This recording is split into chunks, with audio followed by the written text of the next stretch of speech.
सभी को मेरा नमस्कार। कैसे हो आप सभी? आशा है सभी अच्छे होंगे। आपका स्वागत है नॉलेज ऑफ नेचर में। आज हम बात करेंगे क्रैपको कंपनी का सिटी कंपोस्ट, जो एक ऑर्गेनिक फर्टिलाइज़र आता है हमारा। इसे हम किस प्रकार से यूज़ करें, इसके अंदर क्या क्या हमारी डोज होती है और ये क्या काम करेगा, हम इसे किस किस प्रकार से अपने खेती में गिरने वाली फसल में ले सकते हैं। तो सबसे पहले इसके अंदर क्या क्या डोज है और क्या इसका कार्य है, हम वो बताएंगे। फिर इसे हम किस प्रकार से अपनी फसल में गिरें, हम वो भी चीज़ बताएंगे। सिटी कंपोस्ट ये बनाया कैसे जाता है? दरअसल हमारे जितने भी वेस्टेज कचरा जिसे हम बोलते हैं होगा, उसको जलाकर फिर ये बनाया जाता है। इसके अंदर हमारा क्या क्या उत्पादन होता है, इसके अंदर अगर आप देखेंगे तो नाइट्रोजन, फास्फेट, पोटास और आपका ये arsenic, cadmium, chromium, copper, mercury, nickel, lead और जिंक तथा पीएच मान में ये हमारा इसके अंदर ये इतने प्रकार के पोषक तत्व होते हैं। और सबसे मेन चीज़ ये कार्बनिक उर्वरक होता है, यानी कि कार्बन भी इसके अंदर पाई जाती है। अब इसके कार्य क्या क्या रहेंगे? हमारे जो फसल होगी उसमें कार्बन की कमी हो तो उसको पूरा करेगा, या फिर जिसे आप देसी भाषा में बोलते हैं कूड़ी का खाद, उसकी कमी को ये पूरी करेगा।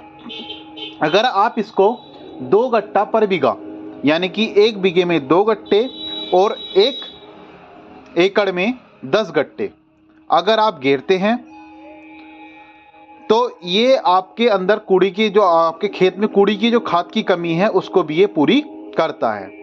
अब इसको घेरना कब कब है और कैसे कैसे घेरना है? इसको जब आप गन्ने की बुआई करते हैं तो आप पेंडे में इसको यानी कि पच्छी पर 1 गट्टा पर बीघा इसको आप घेर सकते हैं, तथा आप आखिरी जुताई से पहले भी आप इसको घेर सकते हैं। इसके अंदर जैसे आप ट्राइकोडर्मा घेरते हैं, हमारी खेती में बहुत सारी समस्या चल रही है फंगीसाइड की, फंगस की फंगस काफ़ी है, फफूंदी है, तो आप इसे ट्राइकोडर्मा में मिला के, जैसे आप ट्राइकोडर्मा बनाते हैं आप गोबर की खाद में, तो उसी तरह से आप ट्राइकोडर्मा में मिला के आखिरी जुताई से पहले इसको बहान पर आप घेर सकते हैं। दूसरा इसका एक सबसे मेन यूज़, जैसे हम कोई भी दवाई घेरते हैं, सल्फर घेर रहे हैं हम या फिर कोई भी कीटनाशक दवाई घेर रहे हैं, तो दरअसल जो भी हम दवाई घेरते हैं वो फसल पानी देने से पहले घेरते हैं, और यूरिया जो घेरना चाहिए पानी देने के बाद घेरना चाहिए। तो जैसे कि आप सल्फर घेर रहे हो, सल्फर घेरते समय कहते हैं कि सल्फर हमारे हाथों पे काफ़ी चिपक रहा है या फिर वो सल्फर उड़ता काफ़ी है, तो आप इसके अंदर सल्फर आराम से मिला सकते हैं। ये आपका जो अंदर से गट्टा निकलेगा, ये भुरभुरा खाद जैसा, ये आपका अंदर से गट्टा कुछ इस प्रकार से निकलता है। तो आप इसके अंदर सल्फर या फिर कोई भी कीटनाशक दवाई या किसी प्रकार का कोई भी जहर आप जो अपना कीटनाशक, जो भी कोई कीट होगा, कीट के लिए नाशक दवाई, वो आप इसके अंदर मिलाकर घेर सकते हैं।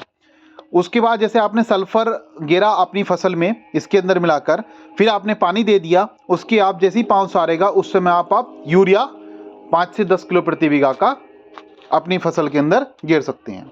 कुल मिलाकर ये आपके, जैसा आप कहते हैं कि हम दवाई अपनी किस खाद में मिलाकर घेरें, उसमें भी ये सबसे अच्छा काम करता है। आप इसके अंदर किसी भी दवाई को, माइक्रोटेंट को आप इसके अंदर मिलाकर घेर सकते हैं। ये हमारा सिटी कंपोस्ट के जो क्रैपको कंपनी का आता है, ये काफ़ी अच्छे इसके रिजल्ट हैं, ये इसके कार्य हो गए हैं। किस प्रकार से घेरना है मैंने वो भी बता दिया है। और अगर आप इसकी कॉस्ट की बात करें तो कॉस्ट भी इसकी ज़्यादा महंगी नहीं, 240 रुपये प्रति बैग हमारे उत्तर प्रदेश में मिलता है। यूरिया का गट्टा 266 रुपये 50 पैसे हुआ, ये 240 रुपये हुआ, तो कॉस्ट भी आपकी इसकी इतनी ज़्यादा महंगी नहीं है। और इसे आप अपने खेत में आराम से घेर सकते हैं। जैसे कि कल मैंने गेहूं में बताया था कि गेहूं में फंगस की दिक्कत थी, तो उस फंगस में आप इसके अंदर सल्फर या टैबुकनाजोल मिलाकर घेर सकते हैं, क्योंकि जब किसी खेती में कोई फंगस होता है तो वहाँ पर हमें यूरिया नहीं देना पड़ता।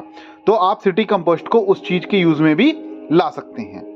ये आपके सिटी कंपोस्ट के फायदे हो गए हैं। धन्यवाद।